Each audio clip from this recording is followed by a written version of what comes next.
the Dialed In Angling podcast presented by OnX Fish, Fish USA, Ski-Doo, Runnings, Minnesota DNR, Strike Master, 13 Fishing, L&M Fleet Supply, and DeWalt.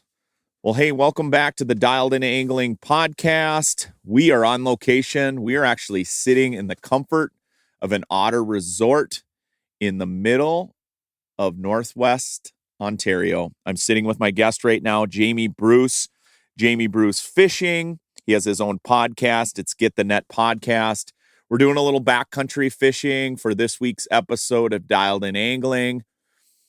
We broke some trail. We're going to get into details about our trip in general. We're going to get to know Jamie himself as an angler, what he does. He's from Kenora. We are outside the Kenora area right now, currently sitting in the comforts of an Otter, doing a little lake trout fishing. Jamie Bruce, welcome to the podcast. Yeah, thanks for having me. It's definitely the first time I've ever done one sitting on the ice in the middle of nowhere. So I've done a couple podcasts on the ice, and most of which turned out great. What I find the most of my guests that are on the podcast is the focus that they have on the podcast goes to next to nothing when they see a fish on the screen. Yeah, I promise you it's going to be no different here.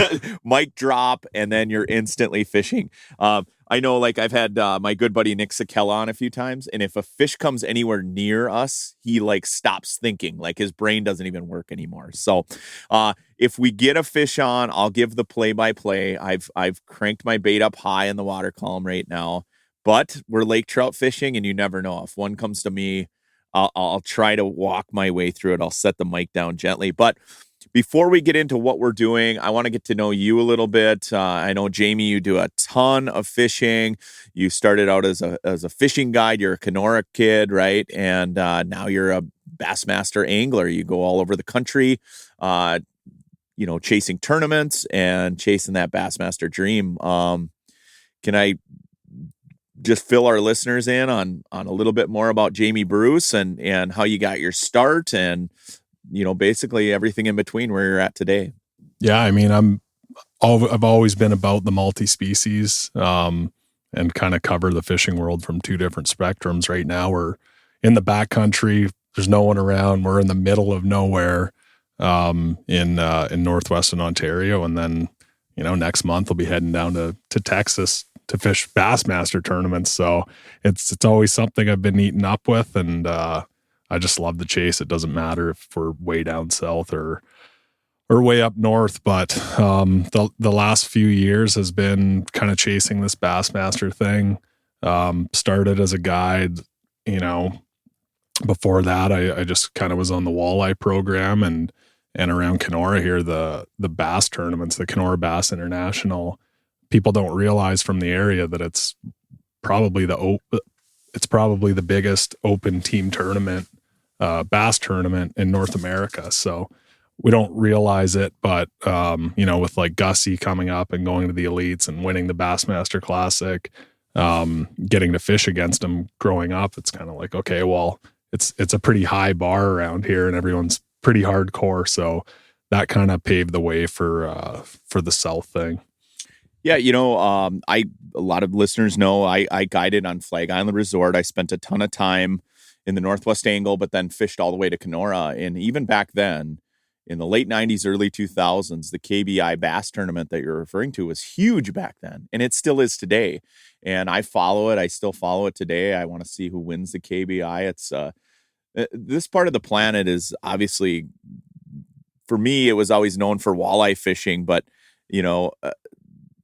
bass fishing is second to none. Lake of the Woods bass fishing is incredible. And Lake of the Woods is so huge that you think about all the different ways you can fish, just sitting here fishing for lake trout and ice fishing. Inevitably, I have talked about open water fishing and bass fishing opportunities on Lake of the Woods and some of the largemouth fishing that exists in this area. It's no wonder that elite anglers come out of Kenora because of just the resources that you guys have around this area. Yeah, and a big part of it too is just how long the winter is up here. Once the floodgates open and the ice is off mid to late May, that's that's the main focus for the next few months. So it's kind of like, duck hunters or deer hunters. You only get a short window, and you want to make the most of it. So that's a big part of it. We don't take any days in the open water for granted at all. Let's back it up a little bit. You and I have talked about guiding. You've done a ton of guiding on Lake of the Woods and all over, and taking customers out. What are some of the situations that you got into guiding? Because obviously ice fishing in this neck of the woods, and ice fishing in general, is just hard on equipment. But going what we've gone through in this backcountry adventure just in the last day and a half, I can't imagine some of the things that you've gone through guiding, having customers on snowmobiles that aren't familiar with driving sleds, or getting into areas where, Lake of the Woods and a lot of the lakes that you have up here are flowages, and there's current and there's different things that go on, deep snow, slush pockets. I can't imagine the equipment that you've broke in the past, and I can't imagine some of the stories that you have. Can you share just a little bit about some of your guiding stories from the past, maybe one that really sticks out in your mind? Yeah, I mean, I kept my winter guiding to only a couple of years. It didn't take long to realize that being a backcountry guide in the winter in northwestern Ontario wasn't a great plan. You could only run small groups, and well, like you saw yesterday, anything can happen. But no, we had one back in the gas auger days. I hauled these guys across portages and 40 miles into the middle of nowhere. They wanted a true adventure. And we got there. I had 2 gas augers with me. The first one, I pulled the recoil and just ripped it right out of the head. Very first pull. It was minus 30, and it was like, oh boy. So no problem. I got to back up. I'm a prepared guide, and pulled and pulled and pulled, and the fuel had some water in it, I guess, and it wouldn't start either.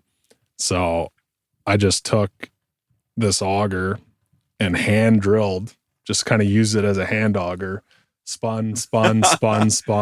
And I had 3 guys, taking turns out of one hole in the middle of nowhere. And we were crushing them too. It ended up being good fishing, but it took me about an hour to get through that, 12 inches, or luckily it was early enough in the year. If it was in March, we would have just been going home. But no, it was just countless breaking things. And, you have people show up for a big backcountry guide experience and don't have a snow machine helmet, or have a 1994 snow machine, right. That's underpowered. So just lots of that. I didn't really do it long enough to have any real wild stories. So I got to share my first real backcountry snowmobiling event. It was in northern Minnesota. Okay. But it was on the edge of the Boundary Waters. And I know you'll appreciate this. So back then, this was in college, right? I didn't have any money. My grandpa had 2 old machines, a 1979 Exciter and a 1980 Enticer, right? But they were mint. My grandpa took care of everything. His machines were immaculate. You could, the seats didn't have a tear in it. And this is fast forward. These machines are 1970, 1980. We're using them in 2000, right? I'm in college. And, but it's the only snowmobiles we have. And I got a trailer, and it's a light trailer. And these machines are great because they're light. If you get them stuck, you can get them out. But not great machines for deep snow or slush or anything like that. We kind of cut our way into a trail, and a buddy of mine had said, he was notorious for having all these really killer lakes out in the middle of nowhere. And it was always the best part to him was the adventure getting there, I swear, because every time we went to these lakes, it was usually a major bust. Okay. And I'm not going to name the guy. If he's listening, I guarantee he knows who he is. But we get to this lake, and we park, and we go down this logging road, and then back into this trail, and we're cutting our way into this trail. No one had been in there. And it's deep snow. It's the type of snow where if you get off the machine, you sink up to your waist. Okay. And we're on a 1979 Enticer and a 1980 Exciter, and we got it loaded down, right? Our sleds are loaded down. We don't even have a hitch. We're pulling a rope behind us, but we had a saw, and we had a few things. We finally get there, 6 miles of getting through, the wilderness to get to this location. And we pull up to the edge of the lake, and I can't help myself. I see the lake, and I just pin it, right? I hit the gas, zip out in the lake. As soon as I hit the lake, slush. Boom, the sled sinks up. I sink to my waist in slush in this lake. And they're still on shore. They watch this whole unfold. And my buddy looks at me and he looks out. He's like, hey, I wanted to check the lake first. You know, it was like this big ordeal. And back then we didn't have nice suits, right? Didn't even have rubber boots. I mean, it was just sort of lace up boots with Carhartts on. So we're out there waiting out there. The nice part about an exciter and enticer, they're so light that we kind of ghost rode it with the gas to get it up on the crust. And we ghost rode it to shore. Meanwhile, we're just soaked. But we're there. We're like, hey, if we ride this bank, we can get to the other side of the lake where, you know, there's probably not as much slush. So we get over there. We fish all day long. We're frozen, cold, frozen, never caught a fish. We get back to shore. And about a week later, my buddy calls me and says, hey, you know that lake we went into? Yeah, I talked to a few guide friends of mine, and I guess it froze out a couple years ago. So that's why we didn't catch anything. Fresh intel. Yeah, that was great. That was that one stuck in my memory bank, will never leave. So every time I go on a backcountry adventure, I always think about that trip where we buried the exciter and the enticer. I think with age, you learn that you need to be prepared. And every time you're out, you're like, you know what? I don't have the right gear, or I need something else. And you add to that arsenal. This trip has been no different. It's been an eye opener for me in the sense where, you know, I called Jamie. We've been talking on the phone for several months about doing this trip. I knew we'd be on doing some sort of backcountry adventure, whether it was, you know, just portages on Lake of the Woods or true backcountry. Oh boy, we got a lake trout coming in. Lake trout engaged. Eat it, eat it, eat it. Oh, he lunched it. Is he there? Oh, no, he came off. Thing's too big. Always ripped. Oh, he ripped right back down. That was a pretty small trout and a big bait. Yeah, he's coming back, though. All right, we'll give you the play-by-play. Jamie just did the mic drop here. Oh, you can hear him click his bail. Got a giant swim bait on, just testing. Oh, big swim bait. Fish chasing up. Oh, man, did he... In lake trout fashion, he's swinging around.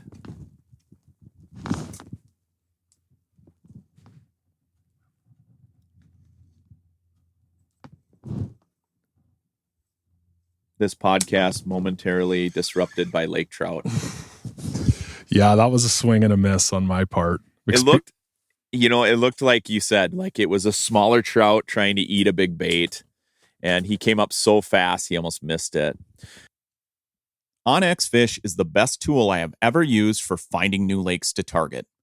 Quickly filter lakes by species, then select trophy potential, high abundance, keeper potential, or high stocking effort to find the fish you're after in the size and the numbers you are trying to catch. Download from the App Store today to get research tools for the serious anglers and beginners alike, giving you the data to target the right lakes and the confidence to get there. Use tools like recent imagery, fishing hotspot data, or the best-in-class weather features that call out current wind, weather, barometer, moon phase, majors and minors, along with precip and more. OnX Fish is a phenomenal tool both on and off the water for discovering new fishing opportunities, many of which you'd never known existed. Download OnX Fish Midwest today, the app that is changing the game on ice and open water. Runnings Home, Farm, and Outdoor stores are celebrating 78 years, serving 90 local communities across the Upper Midwest, the Northeast, and America's Heartland. Runnings has everything you and your family need for your home, on the farm, and in the outdoors. Lawn and garden, hardware, farm and ranch supplies, sporting goods, housewares, snacks, and everything for your pets. Go to runnings.com to find one of the 90 locations near you, or shop online anytime at runnings.com. Runnings, your home, farm, and outdoor store. There is nothing quite like Minnesota winter. Whether you want to try ice fishing, ice skating, or ice boating, make sure you know the risks and how to play safe on the ice. Measure ice thickness frequently and never go out alone. Always wear a life jacket or float coat and have ice picks readily accessible in case you fall through. Playing on the ice can be fun, but it's never 100% safe. Learn how you could play safe before you go out. Safety is always in season. A message from the Minnesota DNR. But back into my story, just saying, like, every trip that I go on, I knew this one. I wasn't sure if we were going to be, just portaging around Lake of the Woods or whatever. I know we were going to be on machines. I threw in tools. I threw in extra lighters, extra heaters, hoses, clamps, pins, kind of went through the checklist. And when you get out there, you're still realized you're ill prepared for what we went through. I'm not going to give away the entire episode, but I will say you're going to want to tune into this episode to see what we went through and the links we went through to cut a trail. It's easy to get to a portage when somebody's already been through there. It's packed down. You're good to go. I guess in my mind, prior to yesterday, I thought, well, it'd be like any other, sort of backcountry trip I've been on. It's sort of a few narrow trails, maybe one, jack pine or dead tree over a trail, and boom, we cut it down with the saw or move it out of the way, and it makes for good film when we're on our way. I was in for a surprise.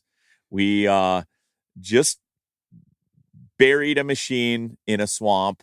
Okay. Got it out with the winch. Luckily, I think we were several inches, if not a foot away from really being in struggling with that machine, but it came out quite easily, a lot better than it looked. Right.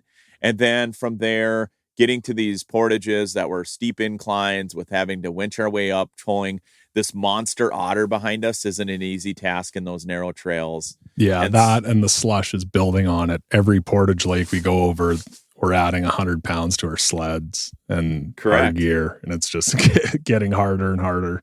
Well, and to the point of this is like, okay, I felt like I was prepared, but I want to get your take because you do a lot of backcountry fishing. I know just watching your YouTube videos, and that's sort of what you've been into lately, and maybe have always been into. But you and I talked just kind of off the air about what drives you as an angler, and everybody has that burning thing inside them that drives them as an angler. And you said in the winter, it's backcountry fishing, it's the electronics, forward-facing sonar.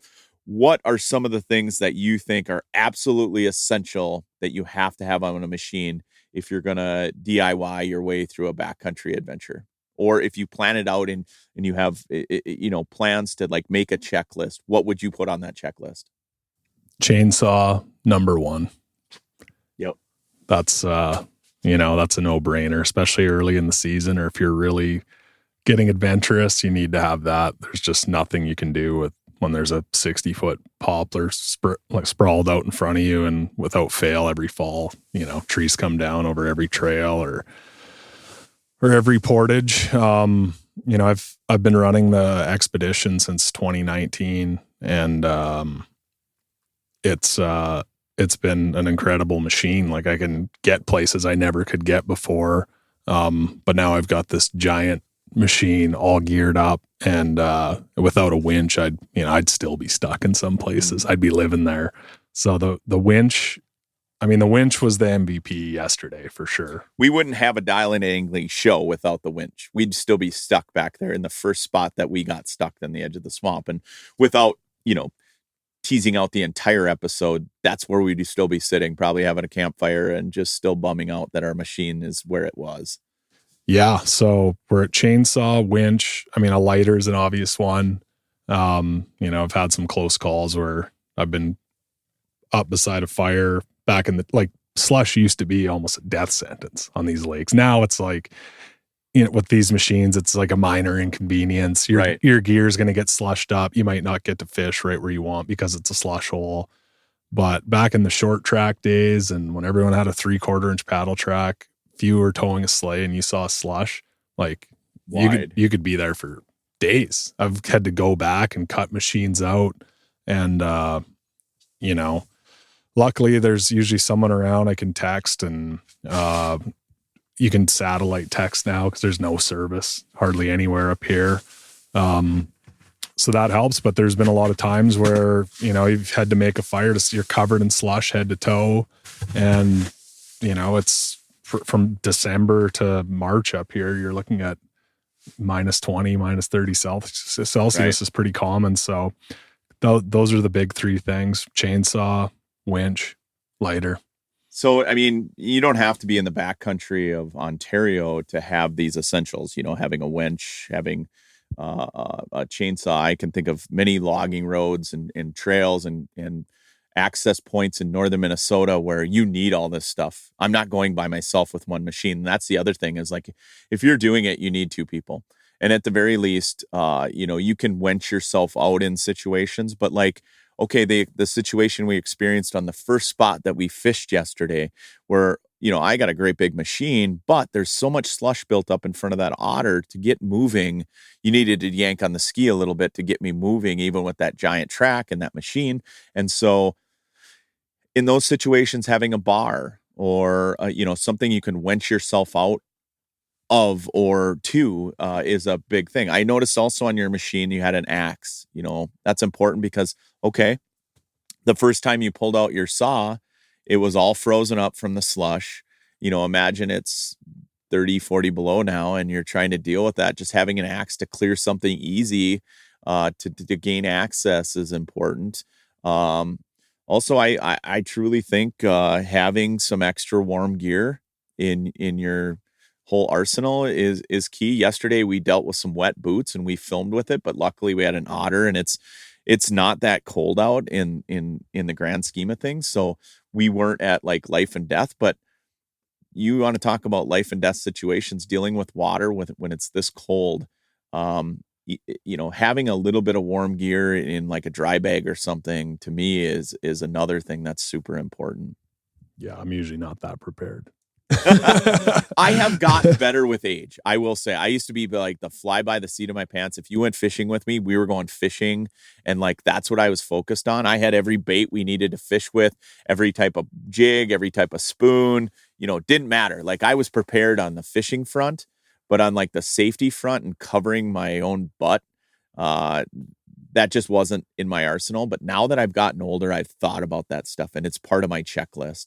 Even hunting, like I go hunting all the time, and even though it seems like it's a real straightforward hunting trip, I always throw extra gear in just in case, because I've had scenarios where I broke through a swamp when I was pheasant hunting or deer hunting. You just get out in the middle of nowhere and something happens, or you lock your keys in your truck, or you lose your keys or your key fob, and things turn pretty deadly quickly. And without being prepared, things can make a dramatic change. Now, yesterday, everything we endured, the winching ourselves out to getting stuck to all these things that occurred, we were pretty safe. I mean, because you had that winch saved our rear ends yesterday on multiple occasions. That saw saved our rear ends as far as getting out on multiple occasions.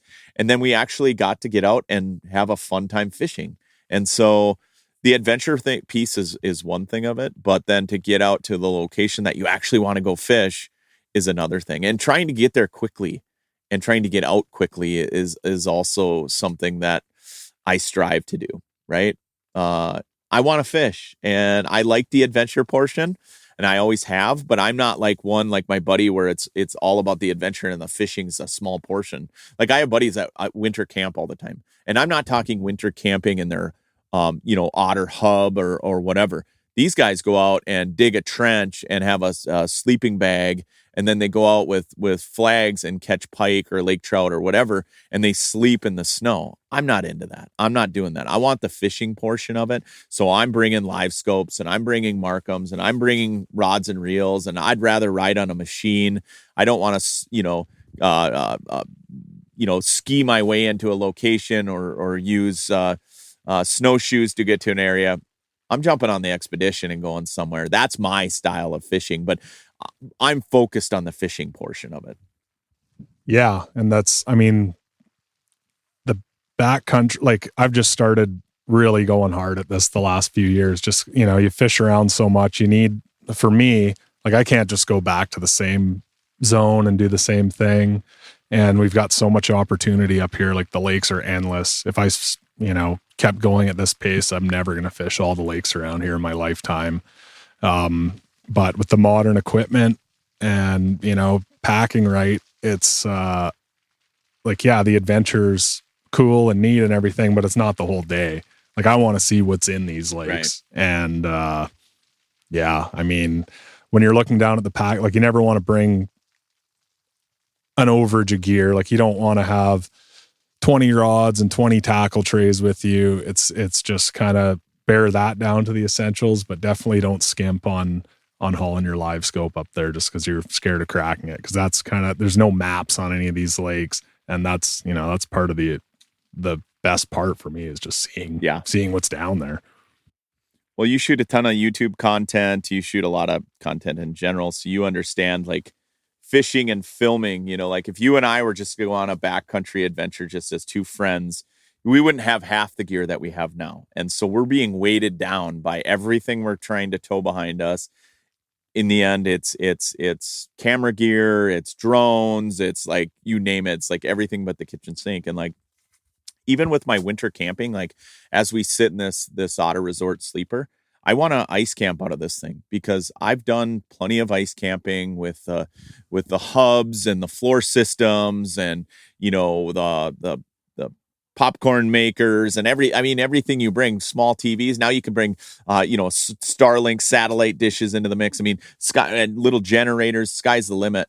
But then for me, I'm into the fishing portion. So I would rather just have something like this where I can just, if I am going to stay out here, that I'm just flip over, make a cot, sleep here for a few hours, and then get up and start fishing again.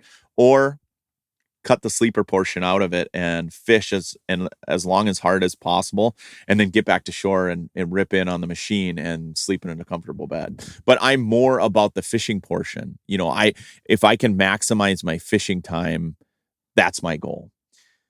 We talked about backcountry adventures that you've done in this area. I always think of I guess I don't think of backcountry adventures in the summer as much as I do the winter. But when I drive up like the east side of Lake of the Woods going to Kenora, you see all these lakes on your way up there and your mind just starts to turn as far as how far back you can get. And as your map is pulled up in your vehicle, like I have CarPlay, Apple CarPlay, you see these lakes that are all connected together, and your mind starts to go in that direction of like, where you want to go. Oh, I wonder how many fish are in that lake. I wonder what that lake brings. I wonder if that's a lake trout lake. Is that a panfish lake? Is that a bass lake, a smallmouth lake, a walleye lake? The wheels start turning. For you, Jamie, like what are some of the backwoods adventures that you want to do either in Northwest Ontario or just anywhere on the planet? I'm pretty happy with the area here. Like I said, I don't have enough time to explore it all, but I'm all about the combo days, as you saw. Okay. Like I love having multiple different species in the same day. Usually it's a walleye lake trout kind of combo. I just love that component of it, totally switching it up. And as far as the winter camping goes, I'm only winter camping if I have to, if I'm stuck somewhere.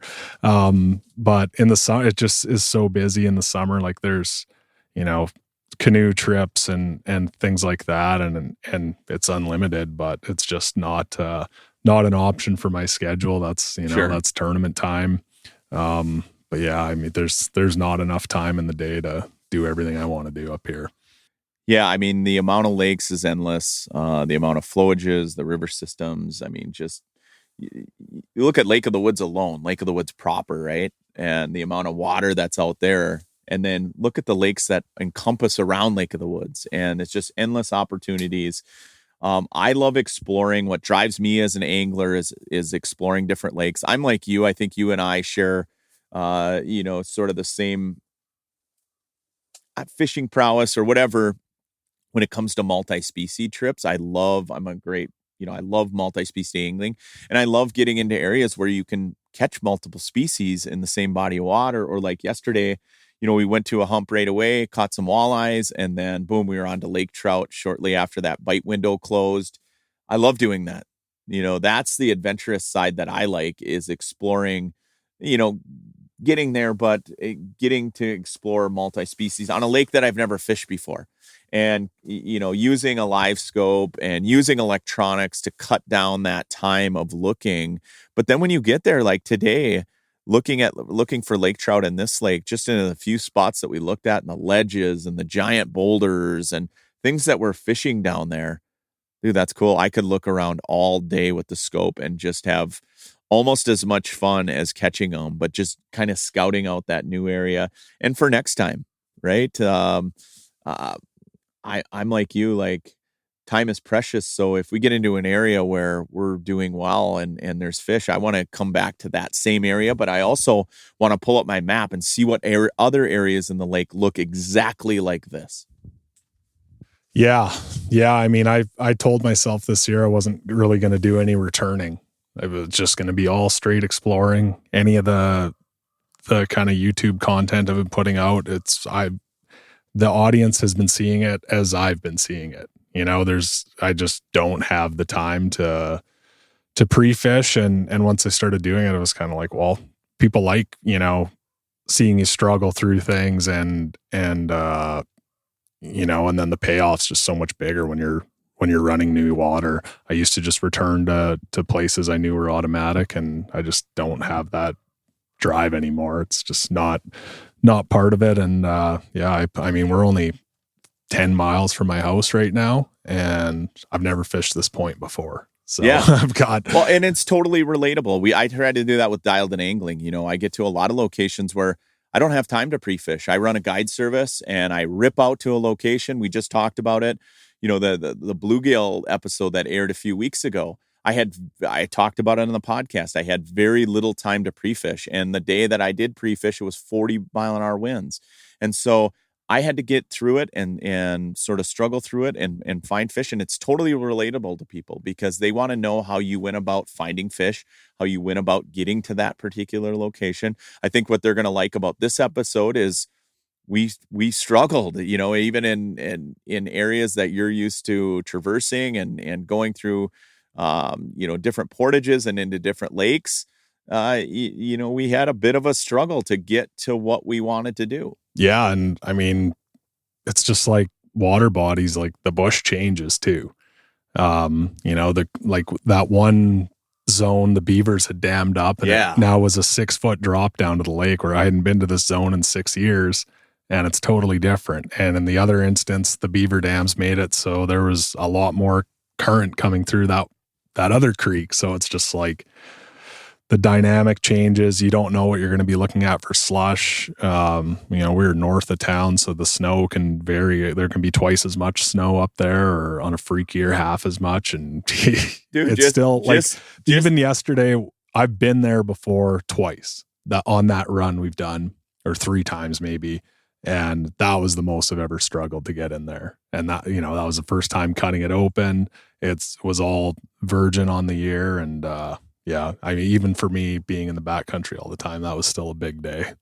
Even the road getting there, you know, it wasn't horrible snow, but it was snowing, and you're pulling a big trailer. You're pulling a trailer. We got machines behind us, and there's you know the typical backcountry road. You know, it's windy and turny, and the snow's.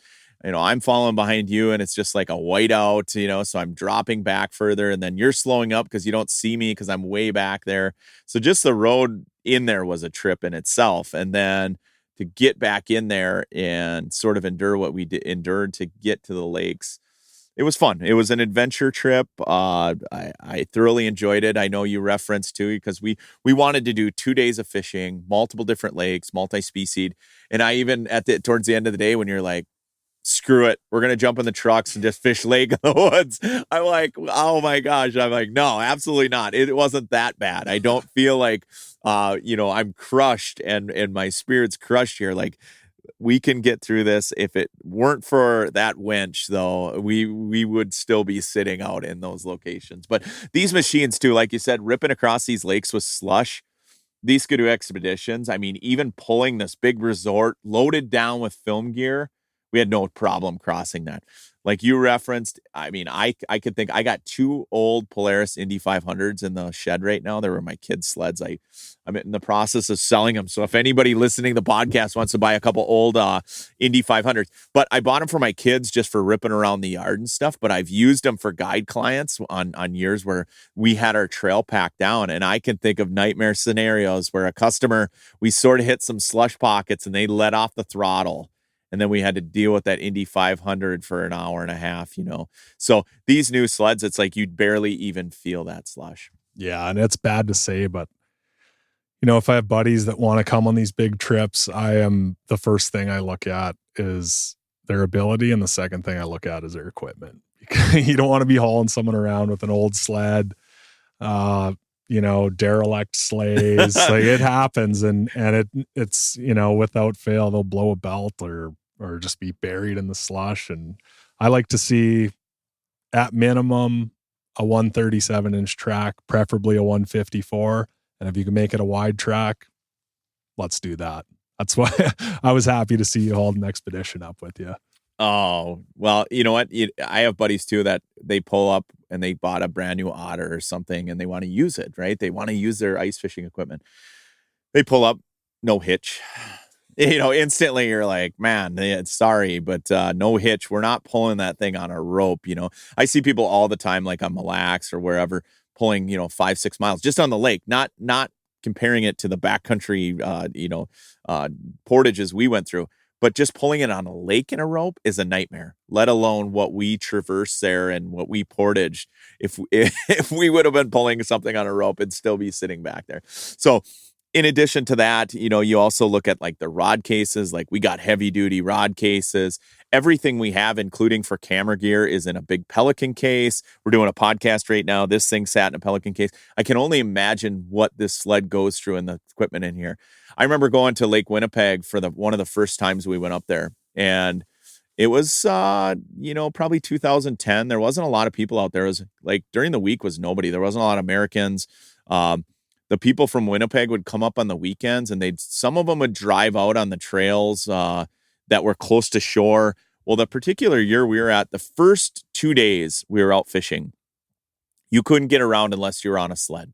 It was super deep snow, slush. We had good machines, but I just remember going out to deep water. I was with like Roger Stearns and those guys, and we go rip out to deep water, and I open up my sled, and like it had taken such a beating. I didn't have an auger rack on my sled, so I had my auger inside my otter.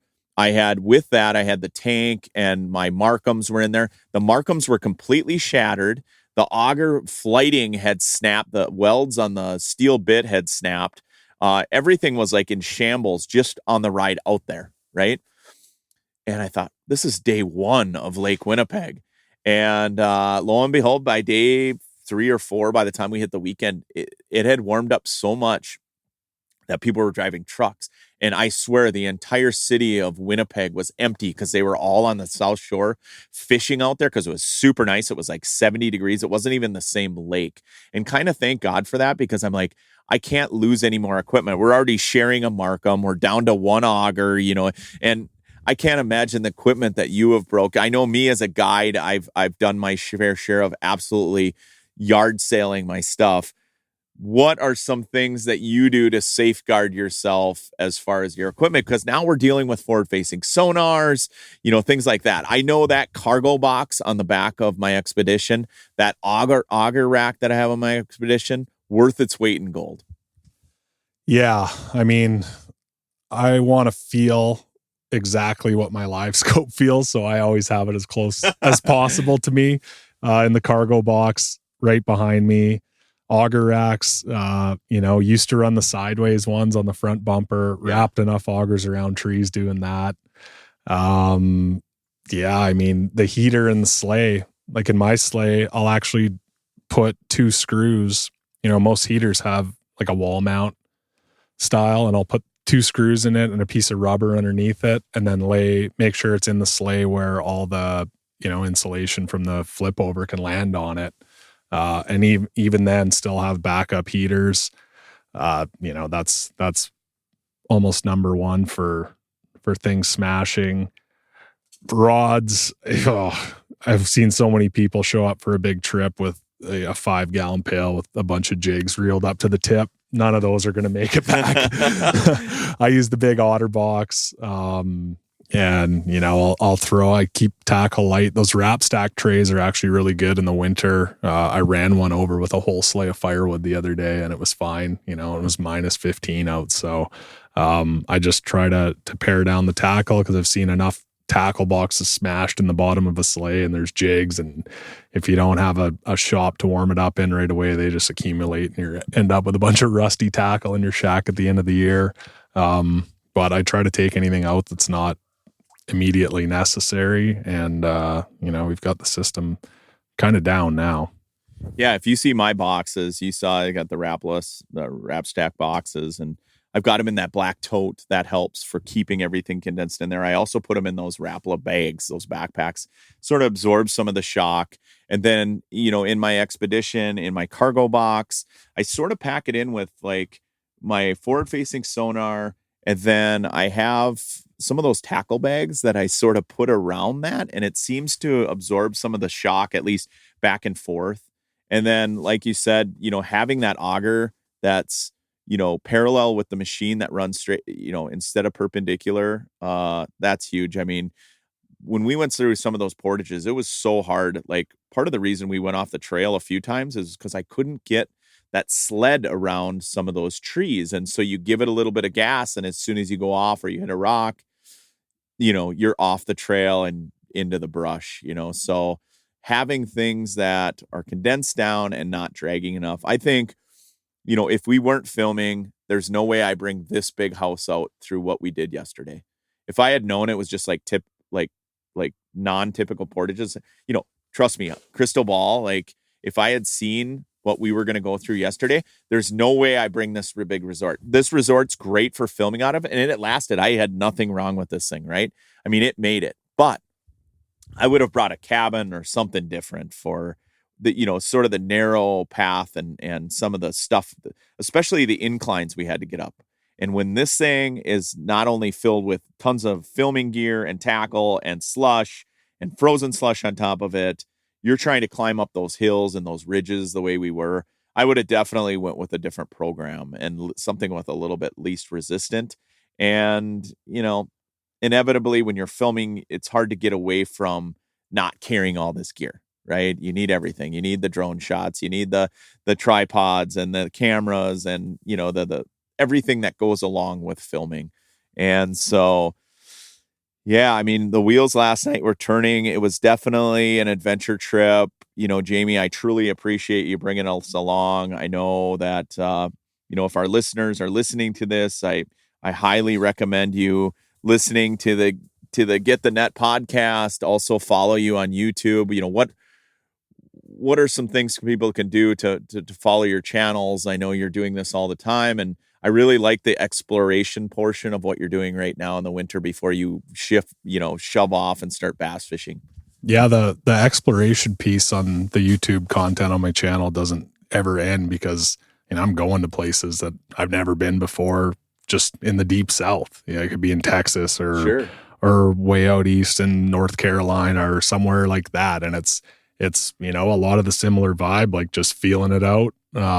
I obviously have a lot more money on the line down at those southern tournaments. But yeah, we just I have a pretty dynamic spread over what I do in fishing, and it's kind of a mix of that. There's some podcasts. You obviously meet a lot of characters along the way, and it's really fun to get people from all over the planet that I've run into on the podcast. And the videos are kind of all over the map. The YouTube algorithm doesn't love me because I don't have the same. Sure, it's not the same type of content. It's all over the place. So yeah, check it out if you're in the market.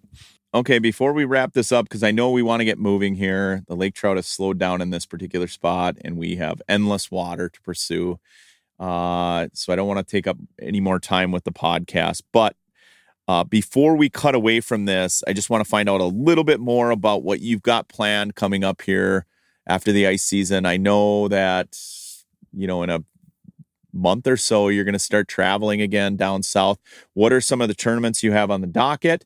And what are some of the things you're looking forward to here this spring? Yeah, we're going to kick off with a Bassmaster Open on Lake Sam Rayburn, Texas. That's in about 30 days. I'll be leaving for that. Come back, do the whole March, April ice fishing thing, and then mid-April off to Tennessee to some lake that I can't even remember the name of. Then we'll come back. Our ice goes off mid to late May.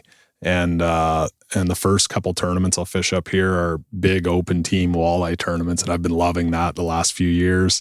Catching big walleye in Wabagoon Lake and Lake of the Woods, and And then we hop into our open tournaments up here on the bass front. Our bass season opens July 1st, and it's pretty much full on until October, and then we're heading back down south for a couple more, usually in the fall. It's got to be exciting. You got to be pumped about it. I know me as an angler, like I look forward to different fishing trips, going to different destinations. I know when I fish a lot of tournaments, you're just jacked up. You start thinking about it. And I'm the type of person that thinks about this all the time. And it consumes me, even dialed in angling events that I go on as I'm looking forward to it, the wheels start turning. I got to ask you though, what is how do you keep your boat clean in the winter? Because I hate pulling my boat down a road through, you got to come from Kenora all the way through Canada, through Minnesota, Iowa, whatever. I'm sure you've endured some major nasty snowstorms. I can't imagine. As you can see with dialed in angling, I pull all my equipment in an enclosed trailer just because I hate the salt and grime. I would cry every day I pulled my brand new Lund boat down a nasty, salty road. How do you go about that? Do you leave it in warm destinations and say, I'll be back in a month, or what? No, I tried that once, and I just hated not having the boat there and had to pack everything in a suitcase and flew back and flying. We're remote enough here where it's not easy to just fly in. You still have to do a bunch of driving. So I haul it. I try not to look at it very often in the rearview mirror. And I make sure I have a ton of quarters for the car wash. And it's hard to find a wand wash you can fit a boat into. You can't just hop on Google. Everywhere is a touchless car wash. And I always pull into towns and strike out on a wand wash. But I around Des Moines, Iowa, it seems every winter, it's bad there. Just a sheet of ice for, 60 miles, kind of 30 miles on either side. So last year, the years before, every year I put studded tires on my truck. We're allowed to have studs in Canada. And I was like, I'm not losing all my gear in Des Moines. I know what's going to happen. And sure enough, trucks in the ditch everywhere. I had my boat behind me and just ran the studs all the way down to Texas. Guys were hearing them click down the boat ramp. You're not allowed to drive them down there. But if you work for DOT or anywhere in Iowa or Minnesota, you didn't hear that. Yeah, that's all right. Take better care of your roads. No, there's nothing you can do in those prairies. And I've got my almost everything I own behind me, towing it. And it's a scary deal, but it's part of it if you want to play the game. I hear you, man. I drive in some terrible weather all winter long as a guide with dialed in angling.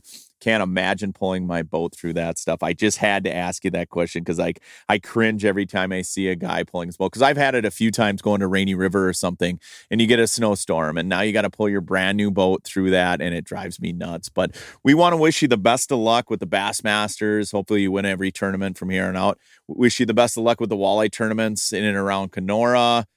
I'll be pulling for you every time. I pull for Gussie all the time. I'm always pulling for anybody from the north. I'm pulling for you in the bass tournaments, because I can't imagine just going down there blind on some of those lakes and just starting blind. A lot of the people you're competing against have fished those bodies of water their entire life. And so every guy from the north, I'm always pulling for him. So good luck to you.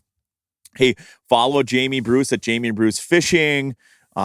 Subscribe to his YouTube channels. This guy is a nut. He's a fish head like all of us listening out there. Hey, we're going to take a quick break. We're going to get into our fishing reports. We've got a ton of good content from all of our contributors, all our guides. We've got some great reports rolling in. The fishing continues to be really good.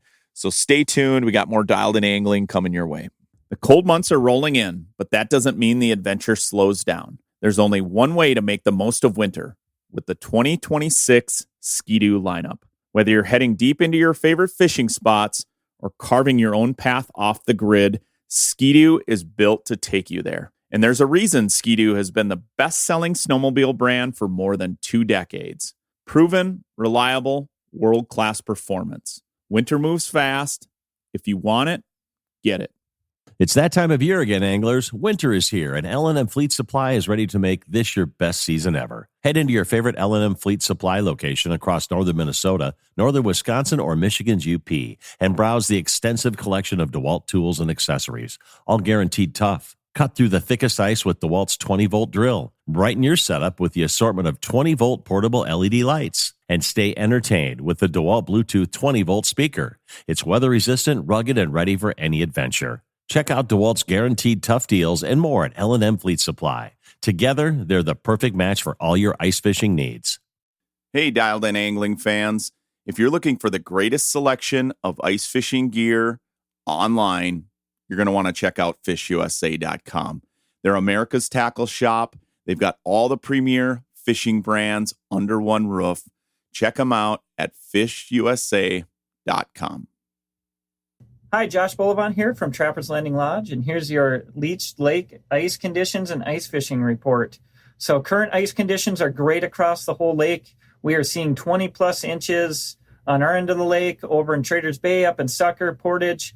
This end of the lake seeing 20 plus inches. Over in Walker Bay is getting reported of 15 plus inches of ice over in Walker Bay as well.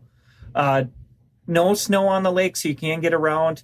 Find those spots that are untouched. You're going to want to look for walleyes on our end of the lake. It's still in the evening, morning and overnight bite right now. You're going to want to look in that 13 plus feet of water out on our end of the lake. Over in Walker Bay, you're going to want to be a little bit deeper in that 20 plus foot range for those walleyes. The perch bite, if you can find the weeds, you're going to find perch right now. They seem to be sitting on the edges in that 12 to 13 foot range for the perch bite.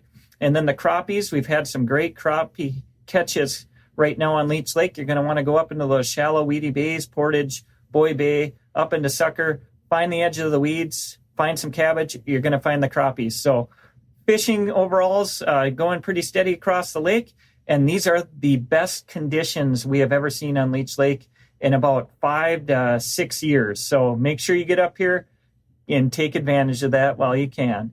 So from all of us here on Leech Lake, hope to see you out on the ice. Hey guys, Randon Olson here with Lockjaw Guide Service with an Otter Tail County fishing report. Ice conditions continue to be amazing up here with 16 to 20 inches of good, clean ice and almost zero snow. Travel is a dream. You can go about anywhere you'd like and try all those spots you've been wanting to go to. So as far as the fishing goes, the panfish bite in the basin has really heated up over the last couple weeks. It's getting better. It seems about every day. Bigger schools are showing up. You can either chase them down or you can sit down and wait them out. Just kind of find out where that little sweet area is. So that basin's going to be relative to whichever lake you're on. Could be 20 foot, could be 40 foot, something like that. It's going to depend on which lake you're going to.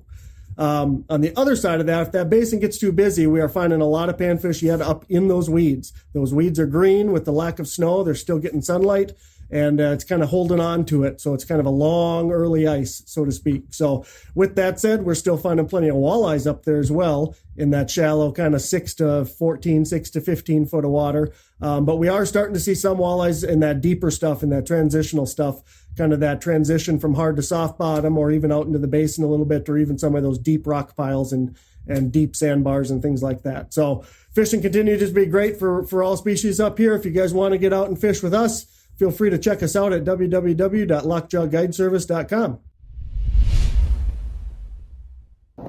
Trigger Roach with TR Guide Service in the Brainerd Lakes area. Walleye fishing is really good right now. Having our best bite in that golden hour range. Morning, evening bites been producing really well. Midday walleyes have been doing okay out a little bit deeper, 27, 30 foot of water range, using anything perch colored. So golds and greens have been working really well, tipped with a minnow head.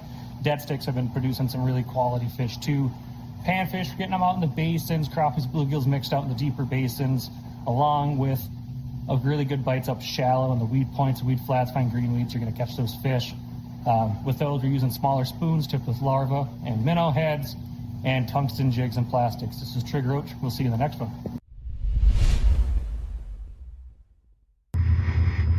Hey, this is Alex Rezock from Devil's Lake, North Dakota with Perch Patrol Guide Service. Just going to give you guys a quick little ice and fishing update here in the Devil's Lake region. Ice is sitting anywhere from 12 to 22 inches, so pickup travel is pretty much good across the whole lake. The only thing you kind of got to watch for is obviously the pressure ridges. With these temp swings we'll be getting, the ridges are definitely starting to move a lot. Walleye fishing definitely seems like it's starting to pick up. I mean, each day it seems to be getting a little bit better, and I mean, that's pretty much anywhere from 5 feet to 25 feet to water. I mean, kind of depending on the area of the lake you're at. Perch fishing's definitely been a little slower still, but we've definitely had a few days where we've had some pretty good bites. It's just kind of spot on the spot deals. So if you're marking fish, you get out to those deeper areas and you're seeing some fish, definitely stick on that and kind of wait for that bite window to come. Okay, we're going to wrap this thing up, and I want to thank once again Jamie Bruce for taking me out fishing on this crazy wild adventure. You're going to want to tune into Dialed In Angling this week and check out this episode. It truly is one of the funnest adventures I've been on as far as exploring and an adventure trip. You know, we talked about it in the podcast. I like fishing more than adventures, but Jamie Bruce made it fun. He's a fun guy to fish with. I encourage you to follow him on YouTube. Of course, check out his podcast. And once again, Jamie, thank you so much for bringing me along on this great journey. I think our listening audience and then, of course, our viewers of Dialed In Angling are going to appreciate this episode. It was super fun to film. Catching lake trout is a riot. I encourage you, if you've never gone lake trout fishing, whether it's winter or summer, you've got to do it. In Minnesota, there's lake trout opportunities. And, of course, in Canada, they're very plentiful. You don't have to go on a crazy wild ride adventure to backcountry like we did. However, it sure makes it a lot of fun. But there's lots of places on Lake of the Woods and other places that are very attainable. But I highly recommend hiring a guide. A lot of these lake trout lakes that you go on, whether it's on the Great Lakes or some of these backcountry adventures, you know, they are a little bit challenging to get to, but also lake trout typically live in deeper water. So you want to make sure that you're safe and doing it properly. You know, like we said in the podcast, if we had not had, you know, the right tools, you know, sort of been prepared, we could have been in a much different situation than we were in, and it could have turned out radically different. So, but Jamie was prepared. You know, he's a professional. He's been doing this his whole life. He's an adventurer and loves getting after it. You know, he's got a ton of content. If you're into backwater camping, if you're into backwater adventures, you know, check out his stuff. So let's put a wrap on this. Once again, thanks for tuning into the podcast. Really appreciate all our contributors giving a bunch of great fishing reports. We're going to steadily have all sorts of information throughout the rest of this ice season. We're just getting going. You know, it's just after January, you know, mid-January here, just getting after it, you know, middle of January, really. I mean, winter's just getting rolling. You know, typically we look at the first part of January as like just everyone's just getting ice fishing. But, you know, here we are, you know, mid-season. A lot of people have been on the ice for a really long time at this point, so it doesn't feel like early ice or the beginning of ice season, if that makes sense to you. But a lot of great contributors to this podcast as far as our fishing reports. Those guys are all on a lot of fish, so I highly encourage you to get a hold of any of our contributors as far as our guides and people that are giving fishing reports once a week, calling up to the resorts, or the guides that are contributing. They're on fish. They're doing a great job, and I appreciate each and every week. So until next week, I'm Tony Roach. This has been the Dialed In Angling Podcast.